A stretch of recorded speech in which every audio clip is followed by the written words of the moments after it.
Bom dia a todos. Nós vamos iniciar o webinar sobre o gás natural, insumo estratégico para a siderurgia. Esse webinar faz parte de de eventos que a ABM está promovendo, antecipando o ABM Week de 2021.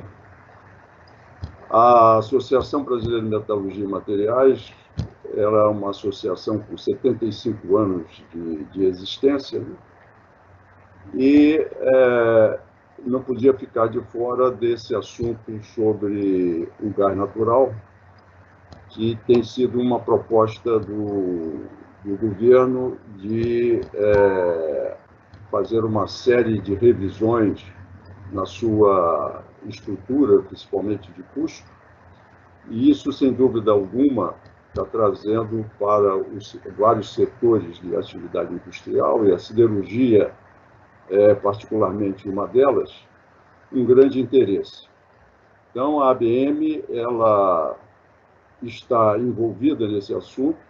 Nós já estamos fazendo o segundo webinar que trata do gás natural, e nesse webinar nós particularmente vamos tratar de assuntos que passam pela presença do gás natural na matriz energética mundial, na matriz energética brasileira e também dentro do contexto siderúrgico. Depois vamos também conversar um pouco sobre a presença atual do gás natural dentro das suas aplicações nas siderúrgicas.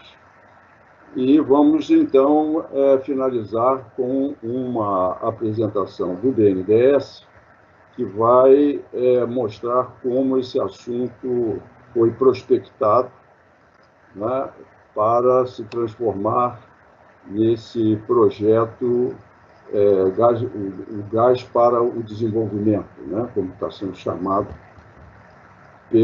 por essa agência de fomento. Então, em relação a esse assunto, né, que passa e que vai envolver como sendo um isocarboneto de menor impacto ambiental, sendo ele um instrumento de transição, né, para todas as atividades de descarbonização. E, evidentemente, aqui no Brasil, nós estamos vivendo um momento muito particular em relação ao gás natural, com grandes jazidas, com grandes expectativas de produção do gás natural, em vários sites, que sejam aqui no pré-sal, outro polo que está surgindo lá no Nordeste. Então, isso, associado com a grande disponibilidade de minério de ferro que o Brasil possui, cria diferenciais extremamente importantes. Isso que nós vamos tratar e que a ABM está, portanto, se adiantando, ou que ela vai discutir depois também, mais profundidade, na ABM Week de 2021. Bom, então, vamos passar para os palestrantes. Eu tenho a grata satisfação de apresentar a primeira palestra. Eu lembro apenas que esse assunto ele está sendo, vamos dizer, coordenado pela Divisão de Energia da ABM e também a Regional Rio da ABM, tendo em vista que todos os palestrantes pertencem à área lá do Rio de Janeiro. Muito bem. Então, vamos apresentar a primeira palestra, que vai ser dada pela especialista, pela doutora Fernanda Delgado. Ela é professora e pesquisadora da Fundação Getúlio Vargas, do setor energia, professora e assessora estratégica na Fundação Getúlio Vargas Energia, especialista em Petropolítica, professora do Programa de Pós-Graduação da Escola de Comando do Estado-Maior do Exército, via convênio com a FGV, doutora em Planejamento Energético, mestre em Tecnologia da Informação. Na FGV Energia, é responsável pela coordenação do MBA em Gestão no setor de óleo e gás e pelas linhas de pesquisa em petróleo, gás, biocombustíveis e transição energética. Então, eu tenho um grande prazer de solicitar à doutora Fernanda que, por favor, inicie sua palestra. Obrigada, professor Idabreu.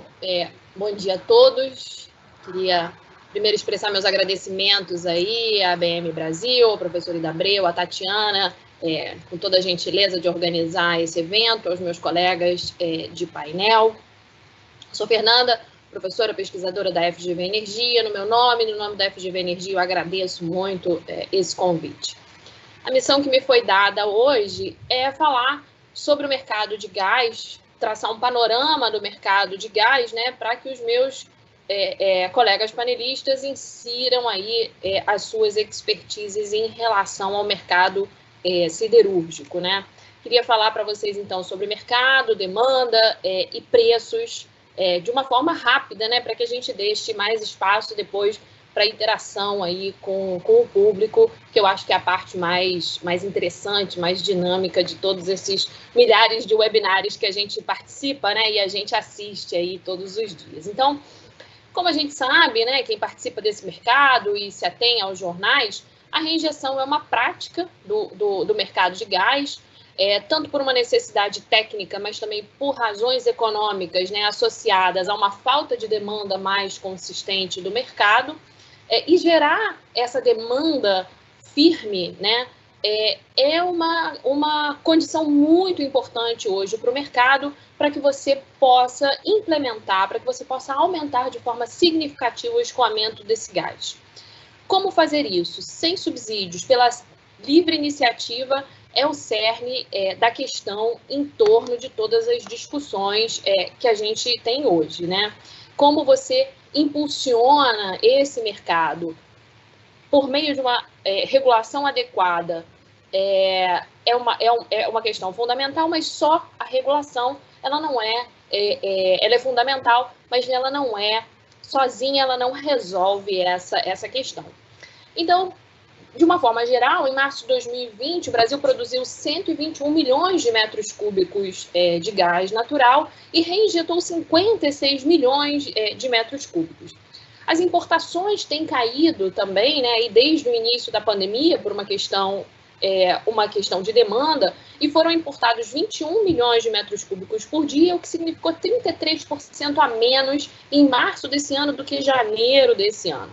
As importações via Gasbol também recuaram e de GNL também recuaram, refletindo aí o recuo dessa demanda por causa da pandemia.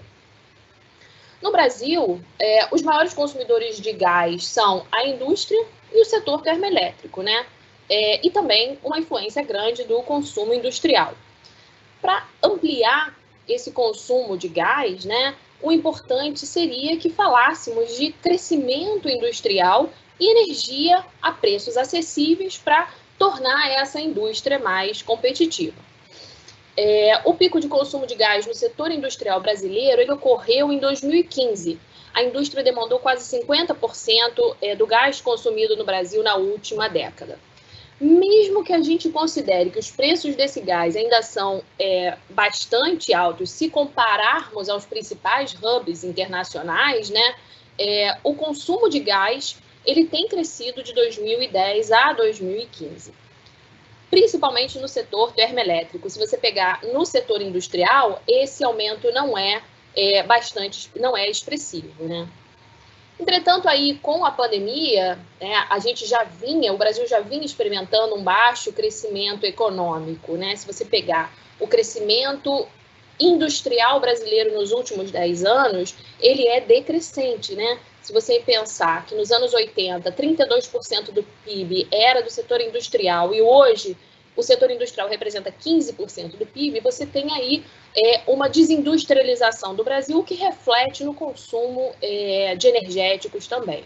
Bom, o gás, além desse consumo do setor industrial, do setor energético, ele também tem um papel agora muito importante, porque ele é tratado como um combustível de transição. Ele é entendido como combustível que vai fazer a ponte entre um mundo com energéticos de menor poder de emissão. Ele é auxiliado aí nesse sentido pelo GNL, que é o gás natural liquefeito, né? Que pode ser transacionado de uma forma melhor pelo mundo e incrementa as exportações de gás, né? Esse uso mais difundido do GNL permitiu que ele fosse mais utilizado no mundo e expandiu o seu mercado exportador. Todos esses movimentos mudaram o mercado de gás nos últimos anos, e o gás ele deixa de ser um energético regional e ele passa a ser comercializado de uma forma mais internacional, porque ele pode ser comercializado por transporte naval. No Brasil, a Petrobras continua sendo o principal player do setor, né? Ele detém 73% da produção de gás do país. Também continua sendo a grande usuária dos gasodutos, né? Principalmente o gasoduto Brasil-Bolívia e dos demais gasodutos de transporte. 3/4 dos terminais de GNL de todas as unidades de processamento de gás natural do país, ou seja, ainda é a principal produtora, importadora de gás, a principal detentora de infraestrutura de transporte e também a principal parceira de distribuidores de gás natural em diversos estados brasileiros. Nesse cenário, o governo lançou o programa, né, Novo Mercado de Gás, que reafirma os objetivos de promover a concorrência, atrair novos investimentos e ampliar a participação do gás na matriz energética brasileira. Bem, alguns empecilhos ainda existem aí para esse maior desenvolvimento do mercado de gás nacional, né? Entre eles, a gente pode citar que as distribuidoras estaduais têm monopólios geográficos, né, por meio de concessões contratuais aí que vão de 30 a 50 anos, contratos que são regulados por agências reguladoras ou entes da administração pública estadual. Quanto maior o preço do energético, na verdade, os energéticos disponibilizados no mercado, sejam eles derivados de petróleo ou o gás natural, tem uma parte considerável de tributos, né? Isso é uma discussão que ainda não está posta no mercado, né? O que fazer com essa carga tributária que incide sobremaneira, tanto no gás quanto nos combustíveis líquidos, e como os estados também, né, se fariam essa discussão em relação aos tributos, porque quanto maior o valor nominal, mais difícil é você atrair novos players com a redução desses mesmos tributos. Enfim, nenhum projeto vai ocorrer, né? Nenhum projeto vai ocorrer sem que essa capacidade, né? Sem que essa capacidade ociosa da indústria seja preenchida. Nesse caso, você ainda tem um gap grande aí de custo Brasil para ser resolvido.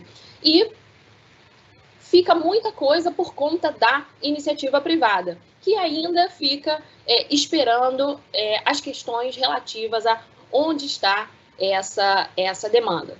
Eu acho que é mais ou menos esse um panorama, né, de aonde está a demanda, como reduzir os tributos, o que a lei do gás efetivamente pode contribuir para o incremento desse mercado, e é mais ou menos nesse impasse de como reduzir custo, como reduzir o preço do gás, como trazer esse gás para o mercado, como disponibilizar esse gás para o mercado, mas ao mesmo tempo criar a demanda por esse gás em uma economia, não vou dizer decrescente, mas em uma economia com indicadores não muito favoráveis em termos de crescimento econômico. Eu acho que era isso, professor Idabreu, para a gente começar a discussão nesse sentido.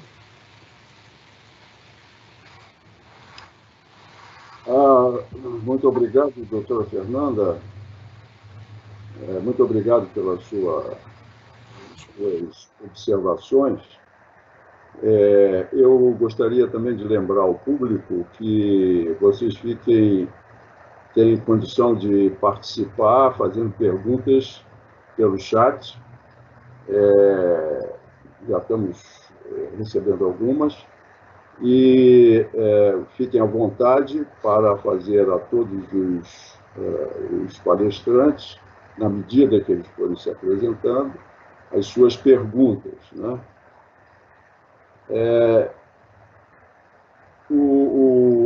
A doutora Fernanda, então, nos deu essa primeira ideia sobre os problemas que envolvem atualmente essa intenção do governo, né, de abrir esse desenvolvimento industrial através do gás. E vamos, então, passar à segunda palestra. A segunda palestra é o gás natural da matriz energética na siderurgia brasileira. Quem vai nos apresentar é o André Luiz Pereira Frias. Ele é especialista de planejamento de energia da siderúrgica Ternium. Ele é graduado em comunicação social, publicidade e propaganda, tem uma experiência de 30 anos trabalhando com planejamento e gestão de energia e utilidades em siderurgia, como, por exemplo, na Cosipa, na Usiminas, na ThyssenKrupp e, atualmente, na Ternium Brasil.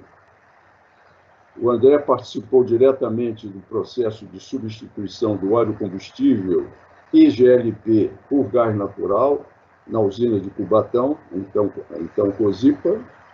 Participou direta e indiretamente da conquista de 16 premiações de projetos de eficiência energética pelas suas atividades dentro dessa área. Ele é membro da Comissão de Energia da ABM, né? da divisão que a ABM possui, que trata desse assunto de energia, com assento para todas as demais siderúrgicas, desde 2001. Recentemente, participou do projeto de implementação do biometano na Ternium Brasil. Por favor, André, você tem aí até 20 minutos para apresentar o assunto. Obrigado, professor Abreu. Obrigado a todos aí. Obrigado pela ABM pelo convite, né, pela Ternium, pela oportunidade de participação. Para a gente é um privilégio estar, de certa forma, aí, representando o setor siderúrgico, né, nesse momento especial. Me sinto em casa na ABM, né, já são 19 anos aí de participação. Então vamos lá, vamos falar um pouquinho sobre gás natural na siderurgia. A gente pretende fazer uma apresentação aí pautada nos dados públicos, né?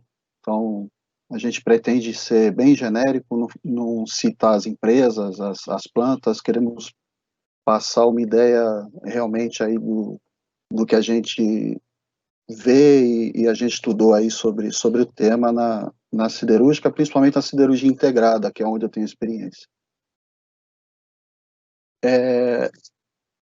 Vou falar então aqui sobre matriz energética na siderurgia, falar um pouco sobre as rotas de aço, e aí falar propriamente sobre o uso e os potenciais de gás natural atuais, né, nas usinas, olhar um pouquinho para trás, ver os potenciais que a gente encontrou, falar um pouquinho sobre o conceito de combustível complementar, essa troca que a siderurgia praticamente já fez, com os derivados de petróleo, operação otimizada de cogeração e uso como redutor. Então, como a professora Fernanda falou, a gente tem o uso aqui por setor do uso industrial com os dados de 2019 do BEM, né, da IPE, praticamente 1/4 aí uso industrial. Desse uso industrial a gente tem quase 15% como ferro e aço, o uso e aço. A matriz energética na siderurgia, então, uma boa parte de carvão, né, como todo mundo sabe. O carvão vegetal também tem uma participação importante, o gás natural aí está próximo de 7,5%, teve uma evolução significativa aí desde os anos 90. Sobre a siderurgia, nós estamos aqui para ter uma ideia da amostragem, né, que a gente vai estar falando, dados do EBR. A gente tem 32 usinas, 15 integradas, 17 semi-integradas, por 12 grupos, são administradas, capacidade de 52 milhões quase, e o Brasil é o 9º produtor mundial de aço, né? Alguns dados aqui de evolução, então, basicamente, esse dado de oxigênio são as usinas integradas, tem a maior parte da produção. Falar um pouquinho sobre as rotas, né? Esse dado aqui é o dado da nota técnica de 2009 da IPE, então, esse termo é muito comum, muito utilizado. Rota das usinas integradas 1 e 2, basicamente, rota 1 tem coqueria, rota 2 não tem coqueria, mas você tem toda a cadeia até a laminação, tem empresa que não tem laminação, então você passa por todo o processo aí. E a rota 3 seria as usinas, aqui está errado, é semi-integradas, que você começa a partir da aciaria. Esse dado aqui é dessa nota técnica de 2009, foi o dado mais consolidado que eu encontrei, apesar de ser um pouco antigo, mas os valores são bem pertinentes ao que a gente pratica hoje. Então, aqui a gente nota por etapa do processo, né, até a laminação, sistema de energia. Queria destacar aqui que o gás natural nessa rota tem uma participação de quase 3%, né, dados da época, mas continuam atuais. E a gente tem uma recuperação de gases siderúrgicos, né, que é importante para o entendimento do que a gente vai falar a seguir. 1/3 da energia, ela é recuperada 1/3 da energia com gases siderúrgicos, né? Isso é muito importante, que apesar de a gente ter um grande consumo na redução do minério, né, no alto forno, toda a parte de redução, a gente também tem uma recuperação de energia muito significativa, né? Rota 2 já é um pouco parecido, então você, no caso, não tem coqueria, e no Brasil a gente não tem aproveitamento de gás de aciaria nessa amostragem, e a recuperação ela fica em 1/5, ainda assim é significativa, a participação de gás natural um pouco menor. E a rota 3, que a gente não vai falar muito, ela tem um consumo bem grande de gás natural, pela característica, energia elétrica, essas outras fontes, provavelmente utilidades, não foram abertas. Um pouquinho sobre o gás natural praticamente metano e etano, isso pode variar um pouco, dependendo da fonte, né? Tem aí um PCI aí de 9.000 kcal por normal metro cúbico, essa unidade é a unidade que é usada na indústria, e só que quando você faz o faturamento, você usa metro cúbico, né? Então tem que tomar cuidado com essa unidade aqui, que ela tem uma diferença de 7%, é muito comum a gente ver algumas complicações aí com relação a essa unidade. Então, o gás natural, ele tem fácil adaptação às instalações existentes, menor investimento, menor armazenamento, espaço, combustão facilmente regulável, elevado rendimento energético, né? Admite grande variação de fluxo, pagamento pós-consumo e o custo bastante competitivo. Então, entrar um pouquinho mais na introdução que a gente vai falar, né? Então, a gente separou a maneira que a gente enxerga o uso de gás natural na siderurgia, principalmente a siderurgia integrada, né? A gente tem um uso que é um uso bem estratégico, que eu separei como sendo de corte e estabilização de processo, são aqueles usos que normalmente você tem como substituto o GLP, então são equipamentos que precisam de um aporte térmico importante, então você tem corte e aparo de placas e chapas, acabamento superficial de placas, chamas pilotos dos processos de combustão, como torre de combustão, enfim, e também é utilizado como estabilização de processo, né?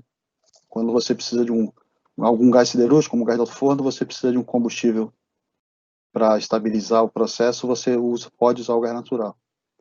Aí tem uma parte importante que eu chamei de combustível complementar, isso é um KPI do indicador que tem na BM, que é o combustível externo para aquecimento, né? Então, vários usos, em geral para aquecimento de fornos, regeneradores, panelas e outros.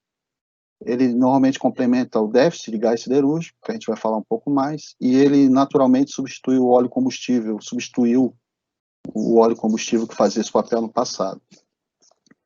Geração elétrica e cogeração, né, então, seja geração de vapor ou diretamente energia elétrica, para o sistema de assoprado, naquelas usinas que têm turbosopradores, e o próprio processo da usina, né, normalmente demanda bastante vapor. Normalmente ele está associado ou não aos gases siderúrgicos, pode ter misturadoras, ou turbinas a gás, que é o caso da Terra. Ou o redutor, né, então ele pode ser injetado nos altos fornos, fazer o papel de redução, ele pode estar associado ou não à injeção de carvão PCI, então ele é naturalmente um substituto ao coque metalúrgico ou carvão PCI. Sobre distribuição de gás, uma ideia rápida, né, para a gente poder entender um pouquinho o que a gente vai falar. Então, normalmente, quem tem coqueria e coqueria convencional, né, você tem uma geração de gás coqueria muito importante para o processo. Esse gás fica em torno de 18.000 kJ por momento cúbico. Você tem, aqui não está demonstrado, mas você tem uma geração de alcatrão com óleo ou óleos derivados de alcatrão, que é um subproduto do próprio gás. Você tem a geração do BFG, do gás alto forno, tem um PCI mais pobre, mas um volume muito alto. E você tem na cearia, nas usinas integradas hoje em operação, todas têm reaproveitamento de gás da cearia. A gente tem um aproveitamento aí, nos dados da IPE, em torno de 84% de aproveitamento global, é um aproveitamento muito bom. E você tem diversos usos, então, aqui é uma demonstração que foge um pouco para cada usina, mas a priori você tem misturadoras para consumir o gás no regeneradores, normalmente gás alto forno, gás coqueria, mesma coisa na coqueria, e você tem sinterizações ou calcinação, quem tem laminação e caldeira. Esses dois equipamentos normalmente são usados como a gente chama de área buffer, né? Seriam onde você consegue fazer a modulação das faltas e sobra de combustível, a gente vai falar um pouquinho mais. Então, normalmente, essas áreas são muito estratégicas para a flexibilização do processo e otimização também. Então, falando um pouquinho sobre combustível complementar, né, nesse contexto do gás siderúrgico, é muito interessante esse gráfico, né, dados da próprio BEM, que ele traz aqui desde 1970. Então, você nota a quantidade de óleo combustível, né, que a gente usava, que a siderurgia usava, e toda a evolução que teve. Então, praticamente zerou o consumo de óleo, né? Isso representa aí uma redução de 23% na redução de CO2. Lembrando que toda a história desse processo, né, que as empresas, as usinas tiveram metas com relação à emissão de particulado e regionais, né, cada uma com o seu contexto. Foi um trabalho que foi, ao longo do tempo, aí, sendo realizado. Evidente que o gás natural é mais barato que o óleo, mas toda uma força, aí, uma questão ambiental regional aconteceu desde a década de 90 para cá, sendo nos PACs, TACs, para poder licenciamento ambiental, enfim. Algumas vantagens do gás natural sobre o óleo combustível, né? Ele não requer aquecimento ou bomba de circulação para o combustível, redução de uso de vapor, né? O vapor ele requer atomização, o óleo requer atomização, então é uma demanda muito grande de vapor que é eliminado quando se coloca o gás natural. Ele permite uma combustão completa, com menos excesso de ar, mantém constante a relação da mistura a ar nas versões de vazão, custo de manutenção reduzido, mais limpo, ausência de impureza, ausência de contaminantes, permite queima direta nos fornos, sem contaminação do produto, isso é importante em fornos de placas, né? Você pode ter algum problema com óleo. Baixa emissão, né? Permite liberação de gases diretamente na atmosfera, ausência de corrosão na chaminé e recuperação de calor, que o gás siderúrgico é muito agressivo. O óleo é muito agressivo, GLP. Não apresenta, no caso com o GLP, não apresenta problema de condensação, obstrução, não requer manutenção de válvulas constantes, não necessita de manutenção do sistema de controle de pressão, não há transferência de combustível entre caminhões e tanques, né? Não requer armazenamento de combustível, que é sempre um risco, né, um problema, e dispensa espaço para depósito de combustível, etc. Então, a gente só tem coisa boa para falar do gás natural, dificilmente você vai encontrar alguma coisa ruim. Essa substituição, ela basicamente foi feita de duas formas, né? A gente imagina que as trocas, não necessariamente você precisa fazer uma troca no equipamento que usa óleo, né? Você pode, o que foi feito normalmente, você trocou um consumidor que tinha um uso de gás de coqueria, que era um equipamento agressivo, um uso agressivo, você trocou pelo gás natural, e esse gás de coqueria, ele foi enviado para aquelas áreas buffers que já estavam preparadas para usar o gás de coqueria, mas tinham óleo como combustível complementar, normalmente laminações. Então, essa flexibilidade, como as usinas já foram, na maioria delas, concebidas dessa forma, né, para que você fizesse esse deslocamento e utilizasse o óleo, então você pode fazer essa troca sem necessariamente trocar a área consumidora. Essas trocas passam por coisas não muito complexas, né? Você tem um PCI do gás de coqueria que é metade do gás natural, você precisa fazer algumas adaptações de fluxo de ar, de queimadores, né? Muitas vezes apenas trocar o bico, trocar orifício de controle, às vezes você precisa trocar o queimador, precisa fazer uma análise do equipamento, se o equipamento é adequado para troca, né? Mas não são coisas tão complexas como a gente imagina. E a criação de misturadoras, né, que já era uma prática da siderurgia, no sentido de se misturar combustíveis, mas com o advento do gás natural permite que você crie soluções com misturadoras, né, onde você tem o mesmo princípio de você colocar a mistura em alguma área que já consome gás e liberar a área que consome óleo, ou fazer essa misturadora para alguma área adaptada ao gás que usava óleo também é possível. Então, normalmente, a gente observa misturadoras para forma de aquecimento de placa, coqueificação, regeneradores que já existiam, né? E próprias caldeiras também. Já para a troca do GLP, são sistemas diretos, né? Então, você troca diretamente combustível, não tem essa flexibilidade, mas o GLP já tem um PCI aproximado do gás natural. Basicamente, você mantém toda a instalação, muitas vezes até mantém a redutora de pressão, e faz uma adaptação do sistema já existente mesmo. Vou falar um pouquinho sobre o dia a dia, né? Como é que o gás natural ele tem essa importância aí no combustível complementar, né? Então já falei dessa flexibilidade de você tirar de um lugar, colocar no outro, combustível de siderúrgico. Então aqui você vê, aqui eu fiz um desenho, parece o pão de açúcar, mas não é, tá? Tem aqui a demanda em azul, que você tem uma demanda bem variável normalmente, principalmente por causa dos regeneradores, ele causa essa variação, né? E você tem uma geração que é um pouco mais constante. E aí você tem as faltas e a sobra, né? Então, no dia a dia lá, da sala de controle do sistema de energia, o que vai acontecer quando falta, né? Então, primeira coisa, você vai cortar o gás do flare, né? Se já está faltando, então você até corta isso antes de faltar, na verdade. Utiliza o volume do gasômetro, né? E aí você passa a reduzir, se continuar faltando, você passa a reduzir a geração elétrica, e aí você eleva o combustível externo onde você pode levar.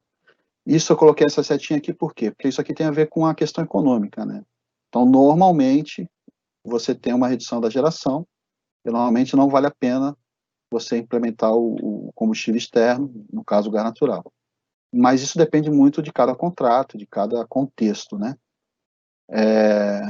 E aí, quando você tem a sobra, você tem o inverso, né? Então, você começa enviando para o gasômetro, reduz o combustível externo, eleva a geração, e no último caso, você queima no flare.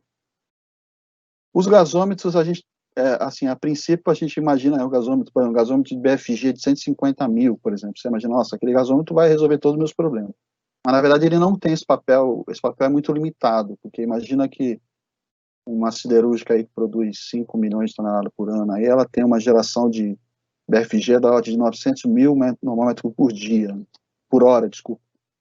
Imagina você enche o gasômetro em quanto tempo? 15 minutos, né? Mais ou menos, 10 minutos.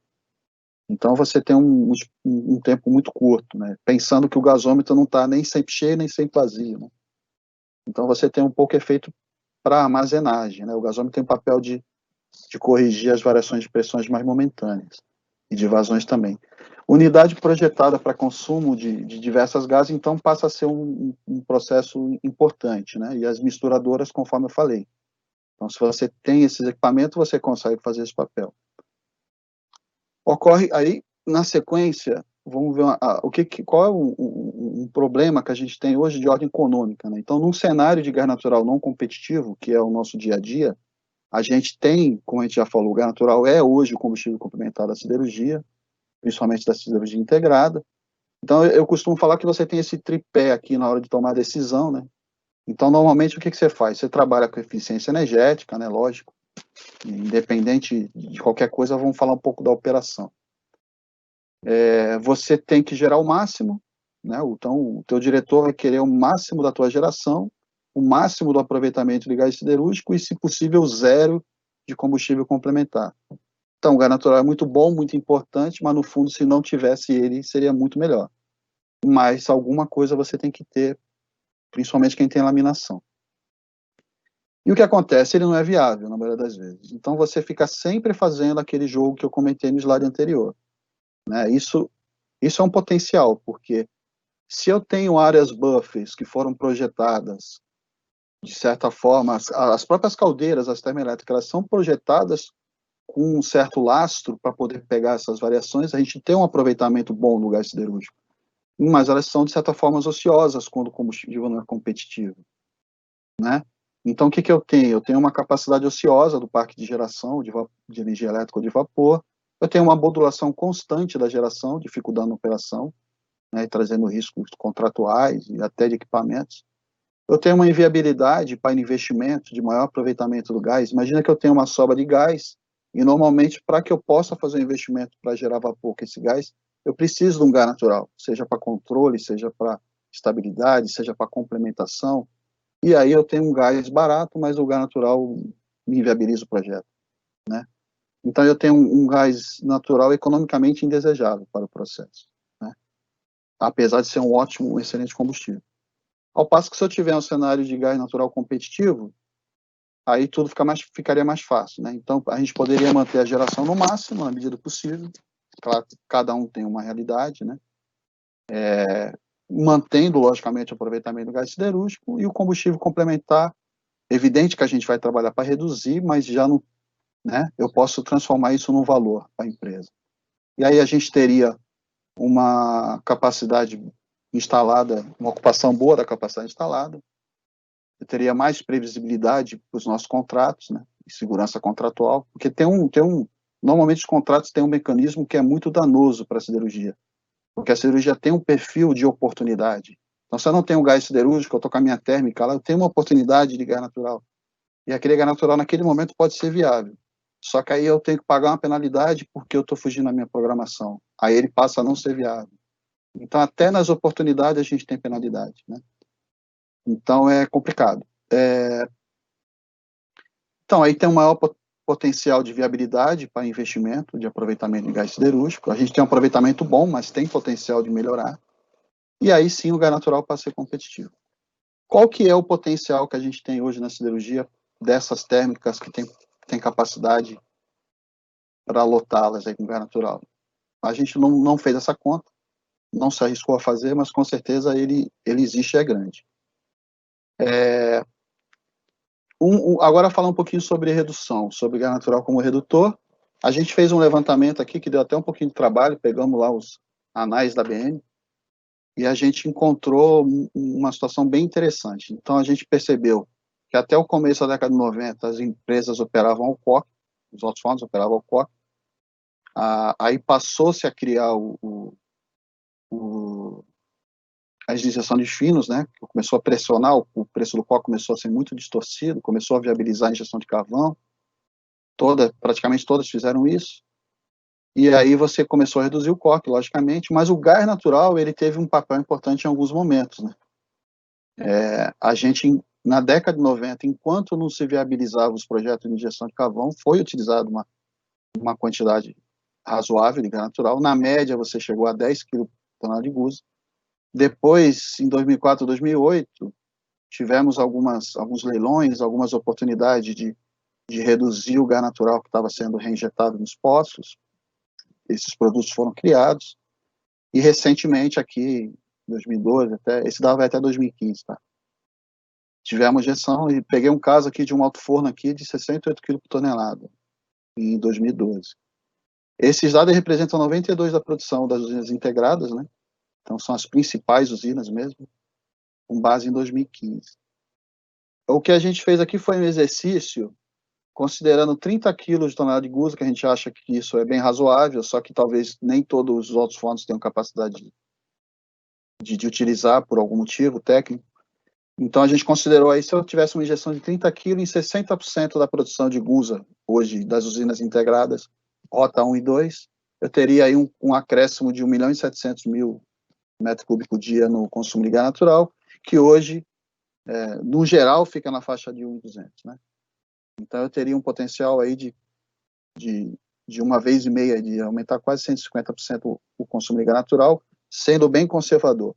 E aí eu estava falando que é uma questão de oportunidade econômica, principalmente, né? As empresas que injetaram, que fizeram esse trabalho, fizeram por algum momento, naquele momento era viável, seja porque o preço do gás que ele conseguiu era viável, era competitivo, seja porque ele tinha algum aspecto técnico no alto forno que aquilo tornava viável para ele naquele momento. Então, esse potencial, a gente acredita que é um potencial bem importante, que já existe hoje. E aqui a gente estava falando sobre um ponto de atenção, né? Porque a gente tem uma recuperação de gás siderúrgico muito importante nessas usinas, né? Eu não consigo imaginar essas usinas sem essa recuperação de energia térmica.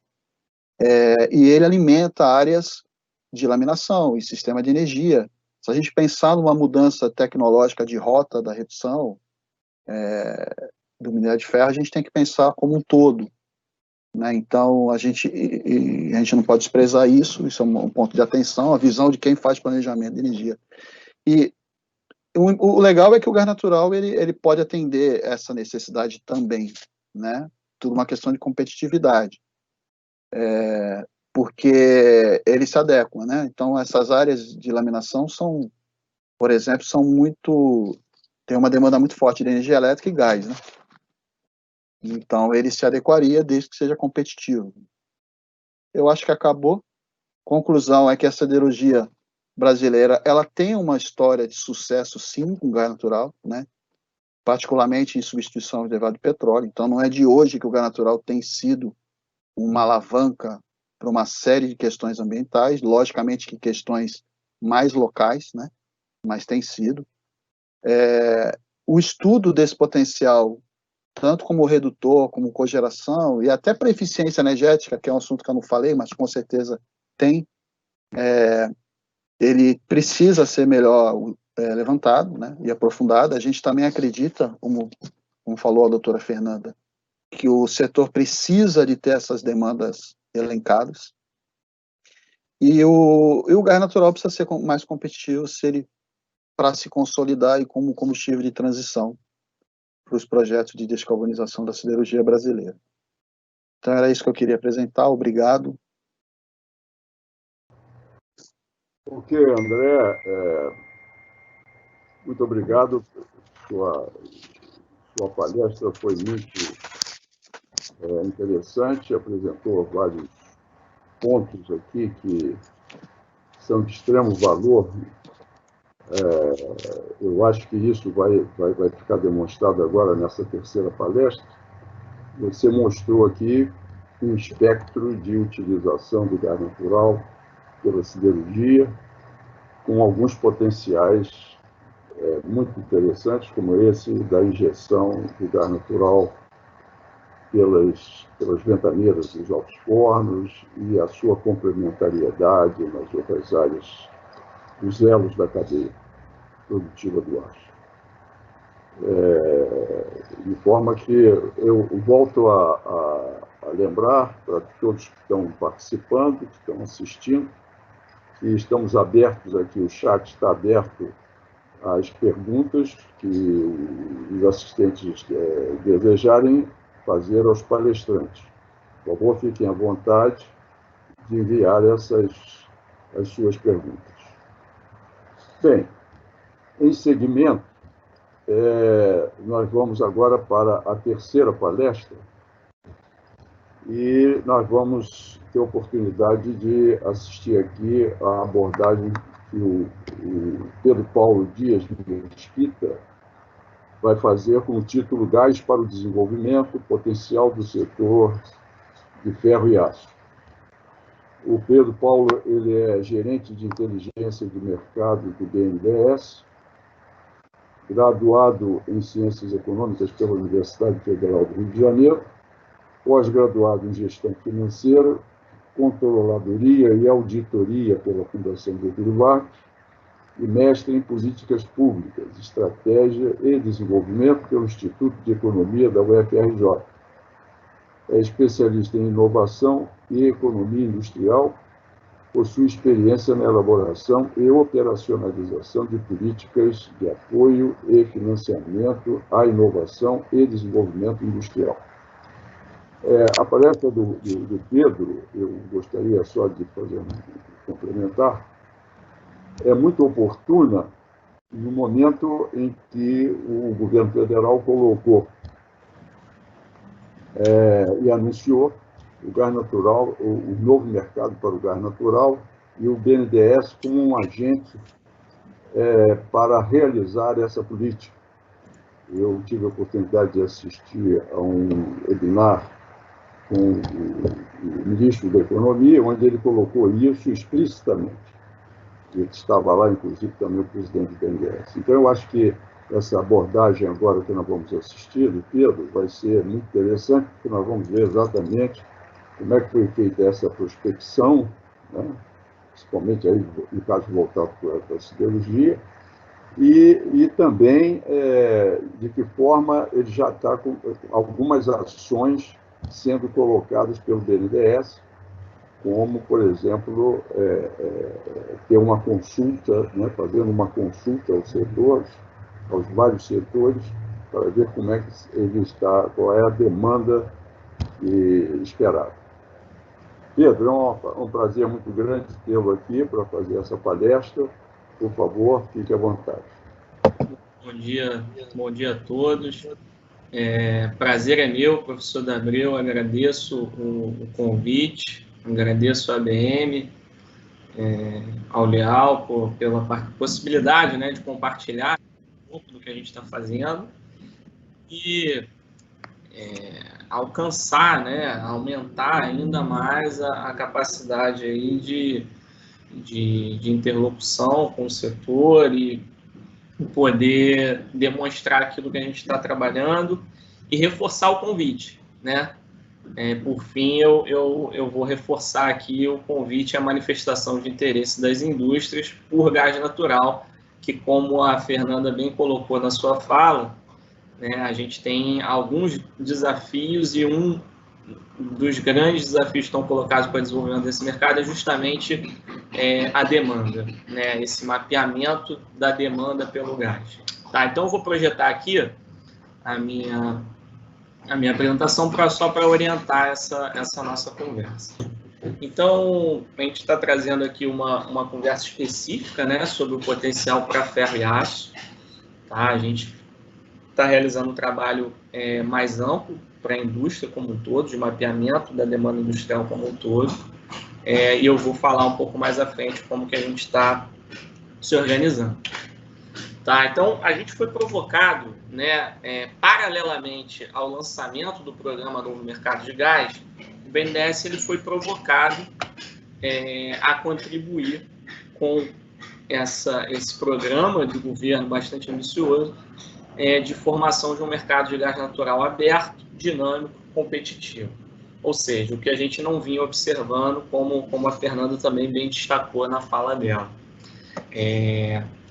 E aí, dentro desse objetivo do governo federal, que reuniu todas essas instituições, a Cristas, a ANP, CAD, EPE, os ministérios de Minas e Energia, Ministério da Economia, o BNDES foi provocado a atuar como um grande articulador, né, entre o mercado privado e os objetivos do governo. Tá? Então, a partir dessa provocação, nós demos início ao Gás para o Desenvolvimento.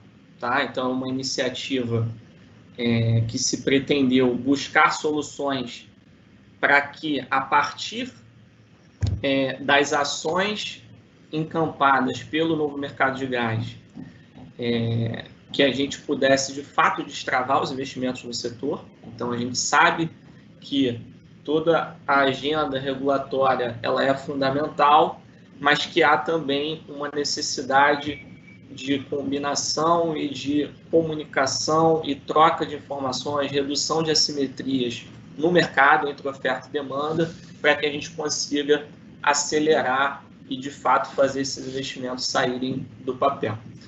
Tá? Então, ações coordenadas com os diversos agentes, né? Nós buscamos elaborar algumas sugestões de investimentos, tá? Na parte de infraestrutura, de escoamento de gás, olhando todo, de fato, buscando olhar todas as questões que envolvem o desenvolvimento desse mercado, seja pelo lado da oferta, como pelo lado da demanda. Tá? Então, o trabalho ele foi organizado dessa forma, com esses objetivos, né? Objetivos muito claros em relação à infraestrutura de gás natural, né? Infraestrutura de escoamento e transporte, a ampliação da rede de distribuição e uma agenda também de desestatização de algumas distribuidoras, tá? Que o BNDES é bastante atuante nessas agendas, junto a vários estados, e duas agendas mais relacionadas à demanda, justamente o uso industrial e termoelétrico, e também uma investigação sobre as possibilidades de ampliação do uso veicular.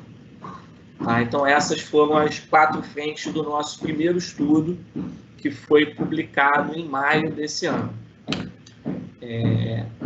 Então, está aqui em maio, a gente fez essa publicação. Na mesma semana ali da publicação, a gente realizou um webinar. Então, isso aqui está tudo disponível para o público. Tá? Então, se vocês acessarem aí bnds.gov.br/gás natural, você pode acessar tanto a publicação quanto o webinar. E o que eu vou falar um pouco mais à frente agora diz respeito ao que a gente colocou nessa publicação, né? Quais foram os resultados que a gente obteve e publicou lá em maio de 2020. Tá? Então, um primeiro diagnóstico compartilhado, né, por todos os agentes que estão atuando nesse mercado e que a gente trouxe também para dentro do relatório, foi essa questão do gargalo de escoamento. Né? Então, nós temos uma possibilidade de ampliação da oferta bastante significativa, né, no horizonte a partir de 2025, 2026, né, na época quando a gente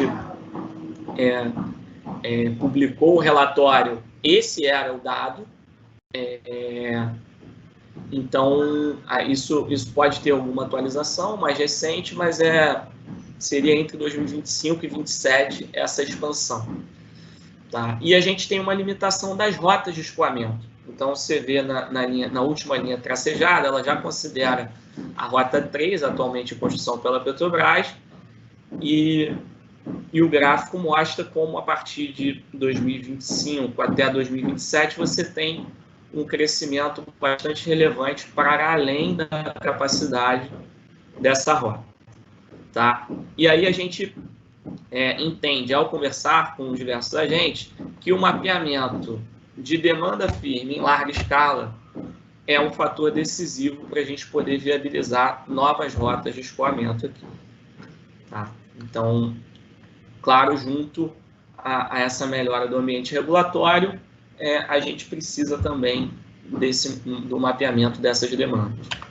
Tá? Então, a gente foi investigar como que era essa demanda, que é um dado do Ministério de Minas e Energia, que demonstra, questão de ressaltar aqui, a relevância da demanda industrial na demanda total de gás natural. Então, mais de 50% em 2018 da demanda por gás era para uso industrial. Tá? E dentro da demanda industrial, o que nós trazemos nesse estudo é uma primeira estimativa, tá, realizada ao longo de 2019, que a gente conseguiu publicar esse ano, de crescimento potencial da demanda de gás no setor industrial. Tá? Então, a nossa investigação, ela abordou, ela foi mais aprofundada nos 4 principais setores consumidores, setores industriais consumidores de gás natural. Então, ferro, gusa e aço é certamente um desses 4, e foi bastante aprofundado o estudo nesse setor. Além disso, nós tivemos estudo sobre a indústria química, cerâmica e papel e celulose. Tá? Então, foram...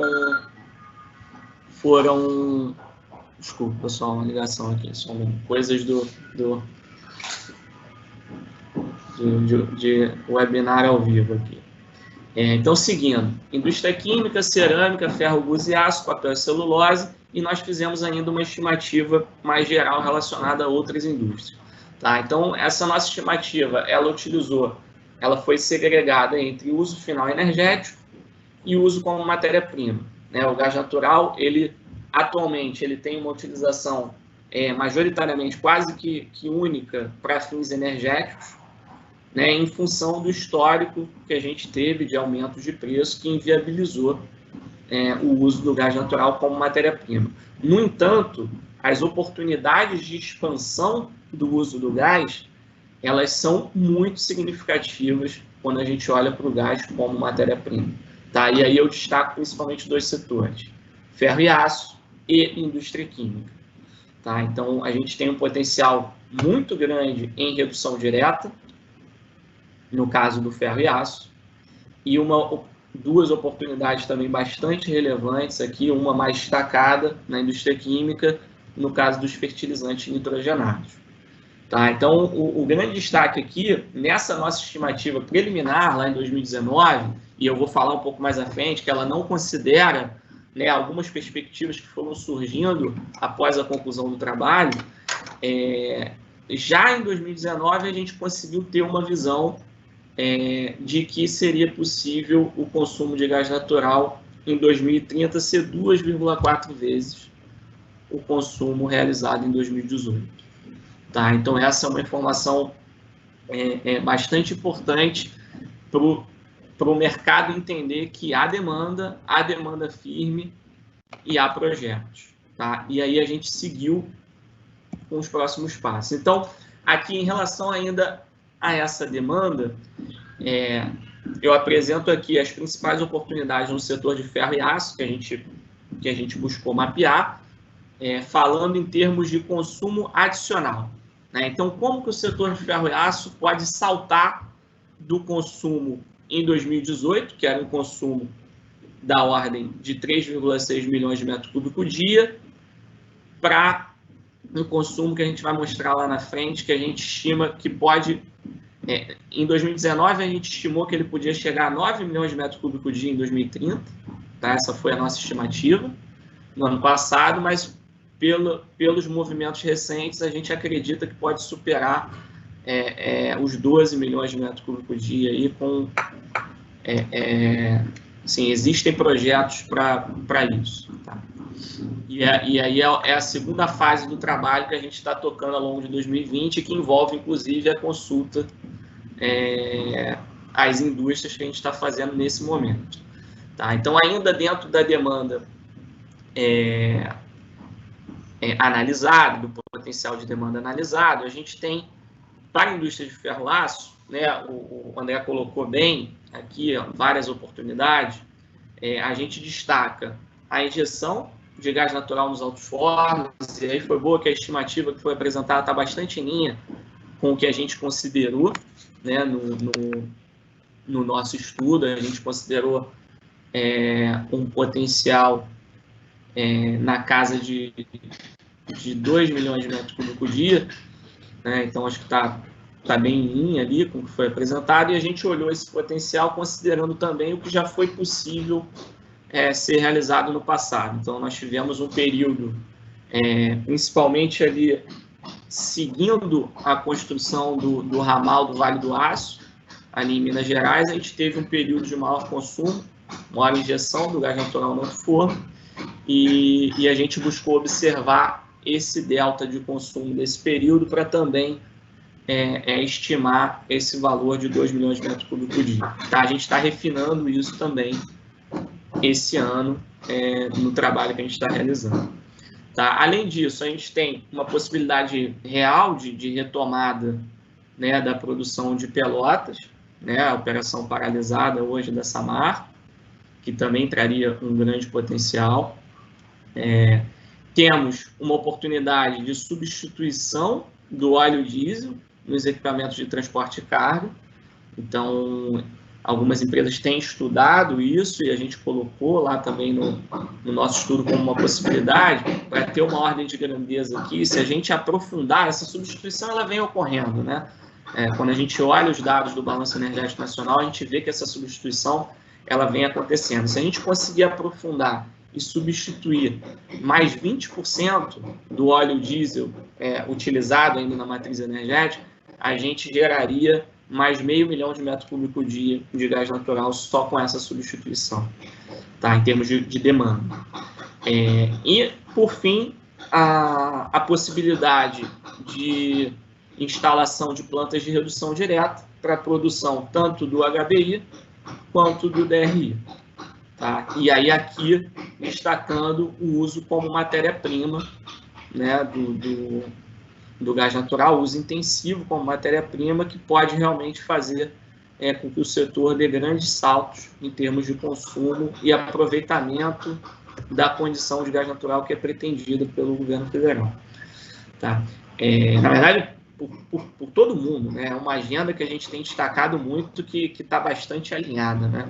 Todos os agentes, o governo federal, governos estaduais, que também tem bastante impacto nesse setor, as agências, produtores, demandantes, assim, um movimento bastante alinhado, todos buscando esse gás que teria condição de viabilizar todos esses projetos aqui e outros. Tá? Além disso, a gente, nos outros setores, como eu falei, a gente olhou também para a indústria química, tem grandes oportunidades, indústria de cerâmicas e vidros, celulose, alimentos, e todos são alvo desse nosso processo de manifestação de interesse que está em curso agora. Tá? Então, aqui, mais especificamente sobre o ferro e aço, a nossa estimativa lá de 2019 foi que a gente conseguiria dobrar, tá, o consumo projetado de gás natural na indústria de ferro e aço em 2030, considerando 2 cenários.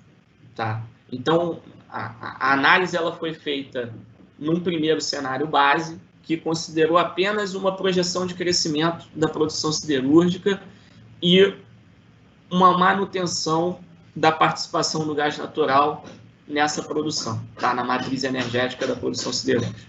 Então, a gente, ao projetar o crescimento da produção, a gente teria, que é o que está destacado nesse primeiro cenário, um aumento de 2018 para 2030, saindo de 3,6 para 4,4 milhões de metros cúbicos por dia. Tá? Esse seria o cenário sem o aproveitamento das oportunidades que foram destacadas. Tá? Então, o segundo cenário, a gente considera uma melhora na oferta de gás natural e uma redução de preço capaz de viabilizar a injeção do gás natural nos altos fornos. Tá? E aí a gente já tem um crescimento que eu mencionei ali, da ordem de 2 milhões de metros cúbicos por dia, por conta da injeção nos altos fornos. E o terceiro cenário, ele considerou que seria possível já colocar de pé uma primeira planta, tá, de redução direta a partir do uso do gás natural. Tá? E aí, isso foi o cenário que a gente elaborou naquele momento. Então, crescimento da produção, mais substituição de insumos, mais novas plantas, a gente teria a condição de saltar de 3,6 para 8,9 esse consumo de gás na siderurgia. E aí vem o anúncio, lá em 2019 ainda, da Vale, né, estudando produzir esse ferro de baixa emissão, que é justamente, isso aqui é dado, né, é público, são diversas notícias aqui, eu peguei apenas uma para exemplificar, da intenção da Vale, né, em estudar a instalação de plantas de HBI. Tá? E aí a gente imagina que esse potencial ele pode, a partir desses estudos, ser bem superior ao que a gente considerou no primeiro momento. Tá? E aí eu parto aqui para o... Então, esse foi o... Até aqui eu falei do resultado do estudo que a gente trabalhou ao longo de 2019 e publicamos em maio de 2020.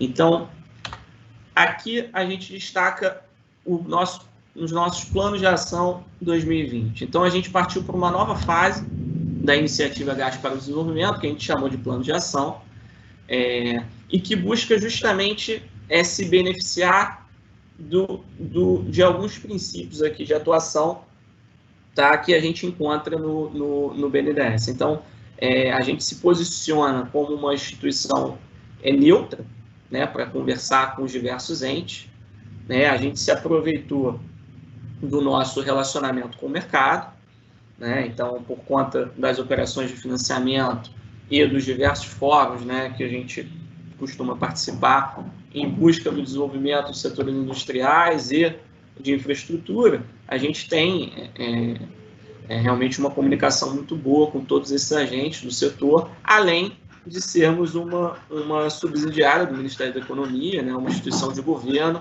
e que, portanto, com um trânsito também muito bom junto aos órgãos governamentais.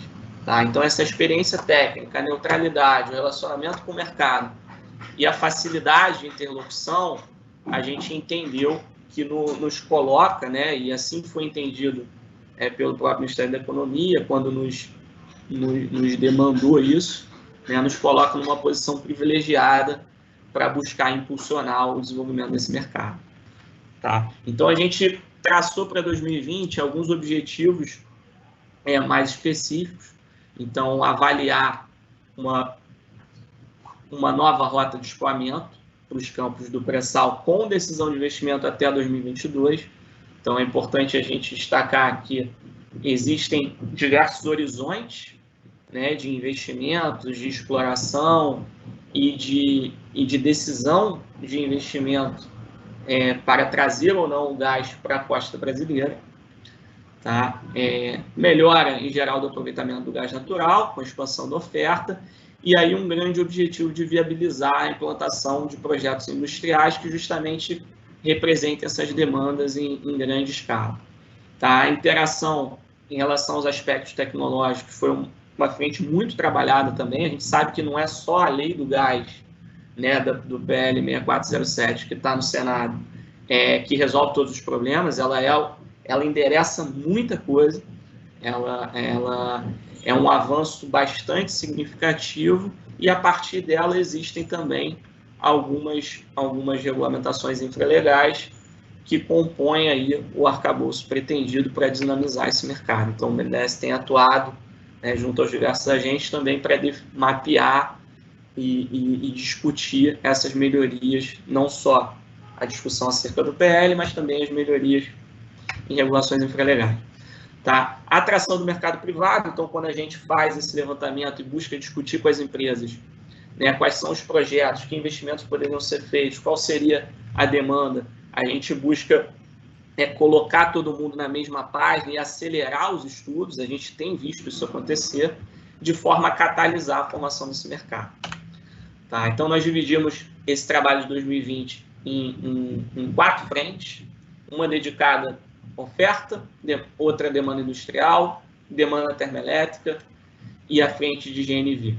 Tá? E aí a nossa atuação em relação à regulação do mercado, ela perpassa, né, aspectos de todas essas frentes.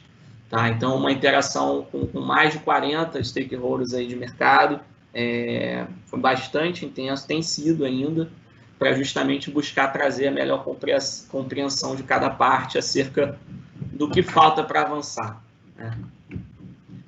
Aqui a gente traz um modelo exemplificativo, né, de negócio lastreado justamente nessas mudanças regulatórias. Então, aqui a gente está falando de um modelo que ele é possível numa estrutura de mercado onde o demandante ele é um consumidor livre de gás natural que compraria direto dos produtores. E essa conexão é uma conexão que o mercado ele vai ver desenvolvendo aos poucos, tá? Então, esse aqui é um modelo onde você, via contratos de take-or-pay do consumidor final com o produtor e contratos de garantia de uso das estruturas de escoamento, processamento também, você poderia viabilizar novas estruturas, tá? Então, isso é um modelo exemplificativo do que a gente buscou discutir com os diversos agentes aqui como oportunidade para ampliar e adicionar no mercado pelo menos uma ou duas novas rotas de escoamento do gás de pré-sal. Aí, por fim, a gente lançou, para ampliar o escopo do levantamento que a gente fez na indústria, a gente lançou esse processo de manifestação de interesse. Então, ele está aberto, tá? O nosso prazo foi definido até 16 de novembro. Tá? A gente deu um pouco mais de um mês aí para as empresas, cerca de um mês, para as empresas indicarem os seus interesses por gás natural por meio de um formulário. Tá? Então, está lá no site do banco, o endereço é esse aqui, bndes.gov.br/gás natural. Com isso, além das conversas que a gente vinha tendo individualmente com os grandes players, a gente consegue aumentar o alcance desse mapeamento e a gente também ganha em padronização das informações. Então, quem acessar esse site vai poder obter lá o formulário para manifestação de interesse por gás natural e preencher e enviar para a gente. Tá? Então, aqui eu encerro, então, a minha participação, agradecendo mais uma vez a ABM. Pedro, muito obrigado pela sua apresentação, muito ilustrativa, com bastante informações. Eu acho que isso vai permitir à comunidade siderúrgica verificar exatamente como é que o BNDES está agindo, de que forma me parece que as ações elas estão aí já sendo colocadas, né, de forma prática a essa comunidade. Nós já tivemos aqui várias perguntas colocadas pelos assistentes, pessoas, inclusive, fazendo elogios aos palestrantes pelas suas colocações. E eu lembro também que a todos que é muito importante para a ABM, posteriormente ao webinar, receber uma avaliação sobre a condução desse evento. Isso vai ser posto também através da ABM a todos os assistentes.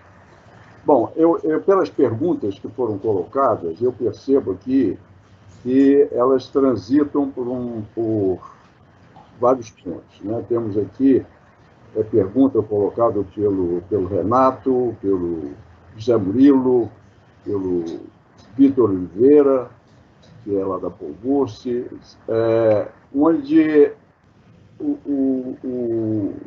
as perguntas giram em torno de alguns pontos que passam exatamente pela expectativa do preço do gás natural em função dessas alterações que o PL, esse projeto de lei que está hoje no Senado, que a Câmara já tinha aprovado, que ela está colocando. Isso é muito importante. Nós mesmo, aqui na universidade, fizemos algumas simulações comparativas e para qual seria o preço competitivo para o gás para umas certas atividades na siderurgia. E eu deixo aqui a pergunta começando pela doutora Fernanda, que tocou nesse assunto, que é sobre a estrutura de custo do gás natural e de que maneira esse PL poderia, de alguma forma, atuar nessa estrutura de custo. Obrigada, professora Ida Abreu. Eu ia justamente pedir a palavra para comentar em cima das apresentações excelentes do André e do Pedro. A FGV conhece e trabalha bastante em cima dessa apresentação do BNDES, um trabalho excelente. E o comentário que eu ia fazer era justamente esse, né? A prospecção dessa demanda, ela fica muito em cima de como vai ser esse preço, né? É claro que, do jeito que o mercado está configurado hoje, a 13, 16 dólares o milhão de BTU, você não consegue manobrar muito essa demanda, né? É um preço muito elevado. E quando você entra em contato, né, quando você tem um tete-a-tete mais próximo com as indústrias, e até quando você fala numa troca interenergética, né, para uma substituição de quem ainda usa carvão, de quem ainda usa lenha catada, ou de quem tem algum outro energético, a pergunta é sempre, mas a que preço, né? Porque a troca de equipamento para usar o gás natural, dependendo do tamanho da indústria, ainda é muito cara, né?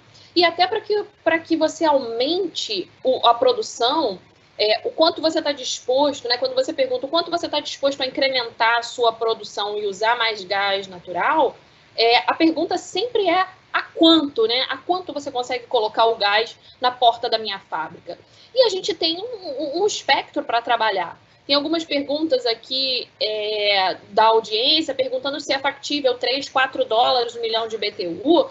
E na minha concepção não é factível, porque se você pegar as expectativas de longo prazo do Henry Hub, por exemplo, né, a gente sempre se pauta em direção ao mercado livre. O mercado livre é o mercado dado pelo GNL na Bacia do Atlântico, né, que é onde você sai da indexação do Brent ou de uma cesta de óleos, né, que é como a gente indexa hoje o nosso, dependendo do contrato de gás, e você caminha em direção ao mercado livre, que é em direção à concorrência. Se você indexar em relação ao Brent, se você pegar a Agência Internacional de Energia, ela coloca o Henry Hub para 2030, se não me engano, 2028, alguma coisa assim, ela já coloca o Henry Hub a 3 dólares, 3,50 milhão de BTU. Então, eu não consigo, né? Já no preço de referência está mais baixo do que o preço de referência. E a expectativa da indústria é que eu chegue a 6 dólares o milhão de BTU, 5 dólares o milhão de BTU. Então, eu não faço essa conta, né? Se você fizer uma conta de chegadas, você coloca mais regasificação, mais distribuição, mais a limpeza, mais os tributos, você não encaixa essa conta para chegar ao preço que o consumidor final almejaria, né? Essa responde algumas perguntas que tem aqui. Eu não sei se era para eu olhar as perguntas, eu não sei se era para eu, Pedro e o André olharmos as perguntas, mas eu fui olhando, né? Tem uma pergunta aqui do Renato, da Ternio, né? Imagino que seja colega do André, que ele me pergunta assim, se o governo ou a academia deviam disponibilizar pesquisas sobre a propensão de investimento em função do preço do gás natural. Sim, a FGV está fazendo isso, né? A gente trabalha com isso, a gente pode fazer para setores específicos, é só chamar, é só me ligar, a gente pode fazer isso para setores específicos, né? A que preço você consegue disponibilizar um espectro maior de demanda? Agora, a projeção de crescimento do país esse ano é de menos 5%. A projeção do PIB para esse ano é de menos 5%. A projeção do PIB para o ano que vem é de 1%. A projeção do PIB para 2022 é de 1,5%.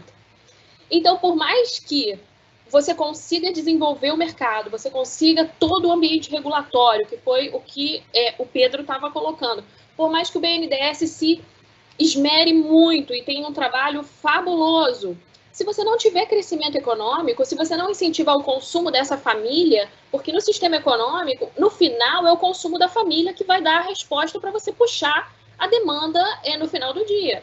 Se você não incentivar o consumo dessa família lá na ponta, você não tem demanda. E não tendo demanda, não adianta o belíssimo trabalho do Pedro, não adianta todas as minhas pesquisas, porque você não vai ter como equilibrar essa equação. Então, tem aí um trabalho, né, como o BNDES colocou, que tem que interagir entre oferta, demanda, regulação, tudo tem que andar casado, e o governo em relação aos estímulos econômicos. Agora, novamente, como o senhor perguntou, professor Idabreu, o preço é uma das grandes respostas. Tá certo, doutora Fernanda. Eu gostaria só de provocar os outros palestrantes agora uma outra questão, que é, dentro do preço do gás natural, eu quero colocar o seguinte: sem dúvida alguma, o problema de demanda, de crescimento do país, isso tudo afeta, sem dúvida. Mas eu lembro também o seguinte, que o Brasil tem que olhar para o exterior. O Brasil tem oportunidades diferenciadas muito importantes, que o gás é um dos componentes. Por exemplo, no caso da possibilidade de exportação de unidade de ferro para o mundo, que hoje a Europa é um mercado em potencial enorme, porque eles não têm gás natural, a Ásia também, e isso aí abre, independente, claro, sem pensar só no PIB nacional, mas como oportunidade enorme de negócio para as exportadoras de minério de ferro do Brasil, que já estão se movimentando. O Pedro já até colocou aí, com bastante propriedade, a Vale, de forma que eu acho que é uma conjunção de fatores, onde o gás é um deles. No caso do Brasil, o minério de ferro, nós temos polos extremamente importantes no Espírito Santo, no Rio de Janeiro e de São Paulo, que podem ter suprimento de minério de ferro de ótima qualidade, e com agora a disponibilidade do gás. Os nossos estudos passaram pelo seguinte, que a competitividade do HBI, do DRI, por exemplo, já se fazem com um preço em torno de 8 a 7 dólares por milhão de BTU. Por quê? Porque com isso você fica com um preço de DRI e HBI mais competitivo que a sucata e mais competitivo que o Gusa verde. Então, o HBI e o DRI passam a ter uma expressão importante, que não precisa a gente ficar muito preso a esse preço de 3 dólares por milhão de BTU, que excelente seria se a gente tivesse. Mas eu acho que nessa faixa de 6 a 8, nós já teríamos HBI e DRI em condições de exportação, em condições favoráveis aos preços de sucata, inclusive em terra. Eu gostaria de ouvir agora também o André e o Pedro sobre a esse respeito, porque eles fizeram um estudo prospectivo e o André tem muita experiência em siderúrgica. Por favor, André. Professor, a gente, nesse aspecto da produção que você citou, de mineração, de HBI, a gente, infelizmente, não tem experiência ainda, né? Mas eu vejo que esse preço aí de 6 a 8 dólares por milhão de BTU, ele começa a viabilizar muita coisa, né? Parece que a internet do André caiu outra vez. Ô Pedro, então, por favor, você entra, depois a gente deixa o André complementar. Não, foi ótimo a primeira pergunta, porque ela deu esse start aí para a gente discutir, né?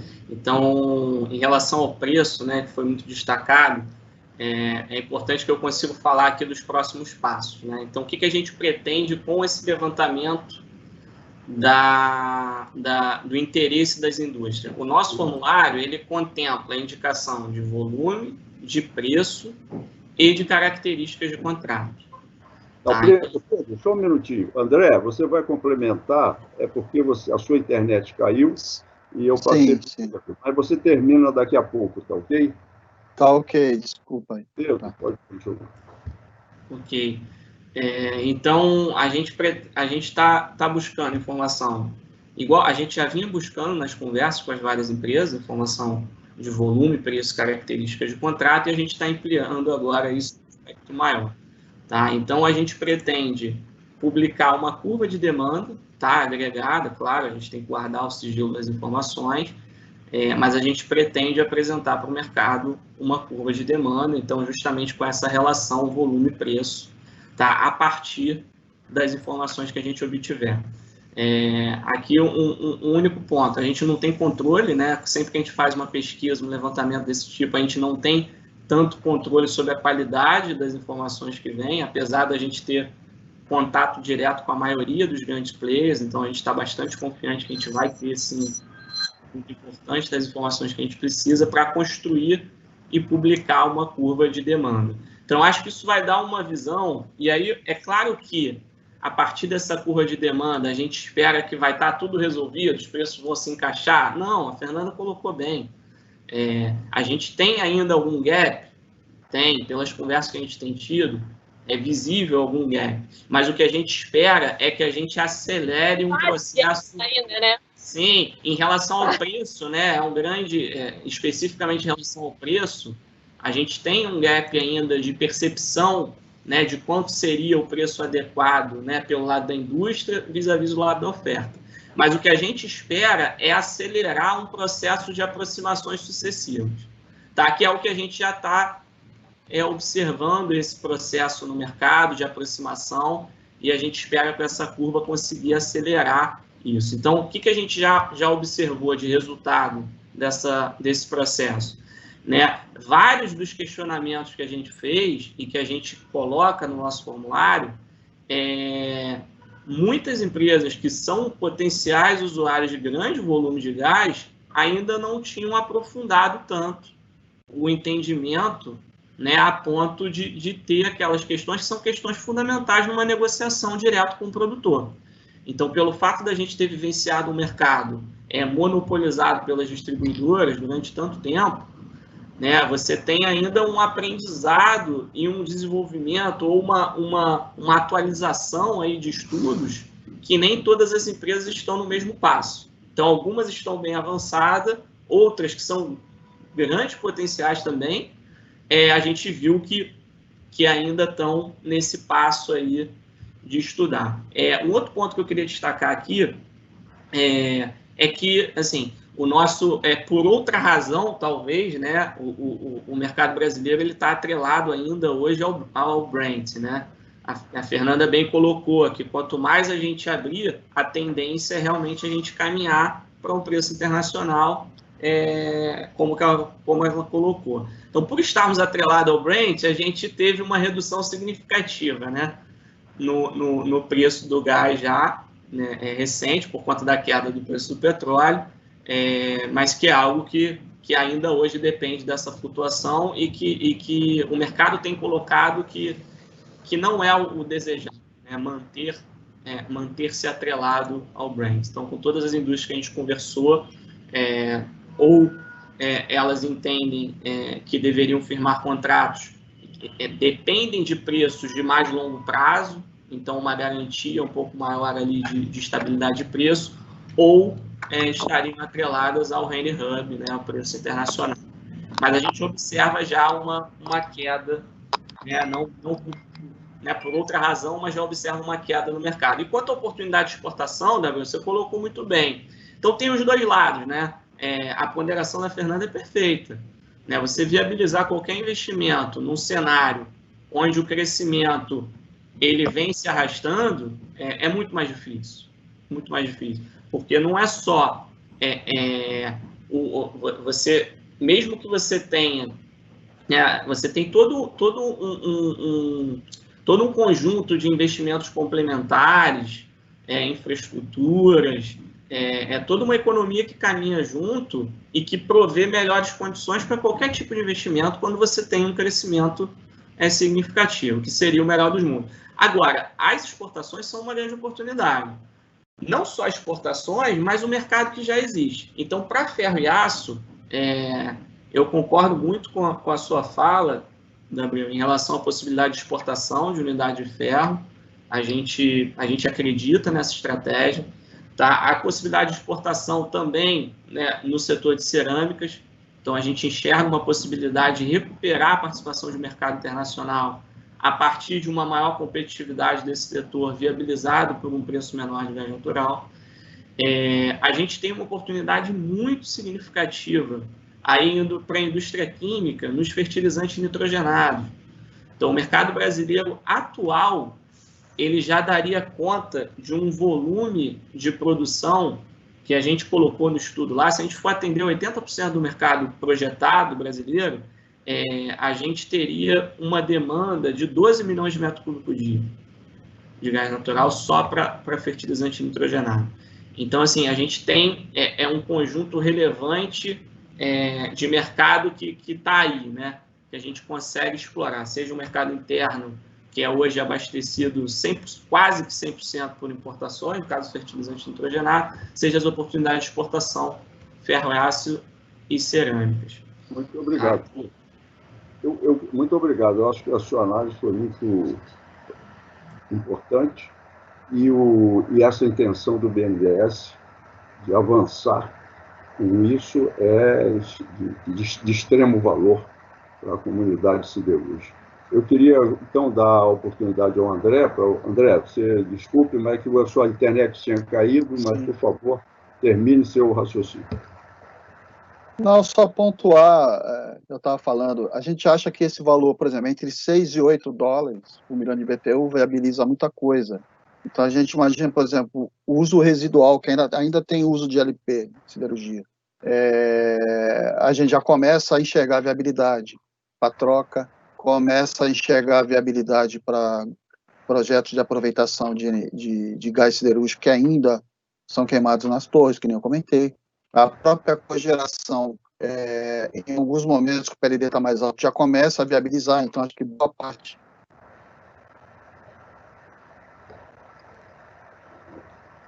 O André está com problema na internet dele, ele não está conseguindo avançar com o raciocínio. Mas eu gostaria só de lembrar um pouco, porque nós tivemos a oportunidade de apresentar isso, que o gás natural, além dessas aplicações clássicas da siderurgia que foram aqui já apresentadas, onde grande potencial que pode vir por aí está no HBI, da RI, com plantas com tecnologias consolidadas, são tecnologias bem já comprovadas no mercado internacional, é uma questão de ajuste de preços e de diferenciais que a gente tem nesses sites daí do Espírito Santo, Rio de Janeiro, São Paulo, etc., pelo suprimento de minério de ferro. E, evidentemente, com as parcerias internacionais, porque quando a gente fala em exportação, etc., como tem um mercado externo que está ávido por metálicos em preços competitivos, esse abre essas perspectivas de parcerias aqui no Brasil também. Eu acho que é isso que nós temos que fazer uma grande ação também, mostrando esses diferenciais que o país hoje tem e que tem que explorar e que tem que apresentar, que eu acho que esses estudos que a FGV, que o BNDES está fazendo, isso tem que ser uma promoção internacional, um grande valor, porque eu acho que isso é que vai criar outras condicionantes de desenvolvimento para o país. Eu só lembraria para vocês o seguinte: o gás natural é um insumo extremamente importante para a produção de hidrogênio. Hoje, ele responde por mais de quase 50% da produção de hidrogênio do mundo. Então, nessa transição, esse hidrocarboneto de menor impacto ambiental, ele tem aí um lugar extremamente importante nessas inovações tecnológicas como o hidrogênio, porque ele também é um startup enorme para essas tecnologias, porque é onde o hidrogênio tem o menor custo, é o hidrogênio produzido a partir de gás natural. As outras tecnologias que passam pelas as outras energias renováveis, elas passam por tecnologias ainda que têm um hidrogênio mais caro. Então, o gás natural pode vir, nesse período aí, formando essa nova era do hidrogênio, participando também dela. E eu acho que isso também repercute na própria siderurgia brasileira. Então, eu acho que o Brasil ele não pode ficar parado nas suas promoções internacionais. É isso que eu me apego. Nós estamos com diferenciais sensacionais e que, por incrível que pareça, os colegas lá do exterior ficam falando, poxa, mas vocês fazem pouca promoção disso, vocês têm situações lá espetaculares. Então, eu acho que a gente precisava abrir um pouco, sair dessa blindagem e sair e ir mais para o mercado internacional. É uma posição que eu defendo há algum tempo. Mas, olha, pessoal, o André parece que caiu mesmo. O André caiu, mas nós já estamos em cima da hora também para terminar o nosso webinar. Eu agradeço profundamente a colaboração do André, que infelizmente ele caiu, da doutora Fernanda, com as suas observações muito valiosas, e do André e do Pedro, que trouxe essa contribuição muito valorosa, muito valiosa sobre as ações que o BNDES está tocando. Então, muito obrigado para vocês pela colaboração e contribuição que vocês trouxeram. Eu agradeço também à ABM a oportunidade de ter me convidado para ser o mediador desse webinar. E passo a palavra ao nosso presidente, diretor-presidente da ABM, nosso querido Horacísio Leal, que vai, então, fechar esse webinar. Por favor, Leal, palavras. Bom dia, boa tarde, paz para vocês. Muito obrigado. Fernando, foi um prazer te conhecer pessoalmente agora, só por escrita. Né? O Pedro já é parceiro nosso já há alguns anos, ele já participa. O professor D'Abreu foi meu mestre, né? E continua sendo até hoje, quer dizer, com a vitalidade que ele tem de estar coordenando um tema desse, que a gente acredita que é para o futuro, aí eu acho que é uma maravilha. E agradecer o André também, né? O André também, a participação dele também foi muito interessante. E só lembrar para vocês que há mais de 30 anos que a ABM tem um balanço energético de todas as usinas siderúrgicas. Isso aí é um documento, é uma informação muito importante que faz com que, agora o André voltou aí, está me escutando eu falar, esse balanço energético que a ABM tem, acho que ajuda a gente a caminhar, mostrar os caminhos que a gente tem para frente aqui, né? E essa fala do André, que é $6 a $8, já começa a viabilizar o gás, isso já é uma informação muito boa. A professora falou sobre a maioria do gás hoje é usado nas termoelétricas. Eu acho que a gente também não pode esquecer das formas de energias alternativas que estão aumentando, né? Eólica, solar, isso tudo vai começar a diminuir a demanda de gás natural para energia elétrica. Então, nós temos que caminhar gás natural para outras aplicações. E essa do DRI e o HBI, eu acho que é uma solução. A gente transporta o navio aí de 400 mil toneladas, você transporta mais de 100 mil toneladas fora o ferro. Quer dizer, então, nós temos que transportar ferro. Então, acho que o HDI acho que a Vale já está olhando, já está até dando notícias sobre isso aqui. Eu acho que é muito importante. E realmente, nós vamos ter um desafio pelos próximos, esse ano e mais os 2 anos seguintes, com um crescimento muito pequeno, mas nós temos que estar voltado também. Isso o professor D'Abreu encerrou aqui, falando do olhar para fora, né? Olhar para fora.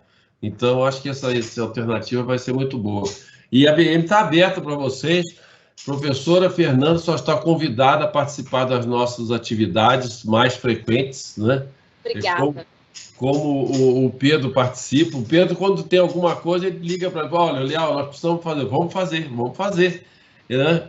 E o André está representando a Comissão de Energia aqui, que é muito atuante na ABM, e é um prato que a gente oferece para vocês aqui com muito prazer.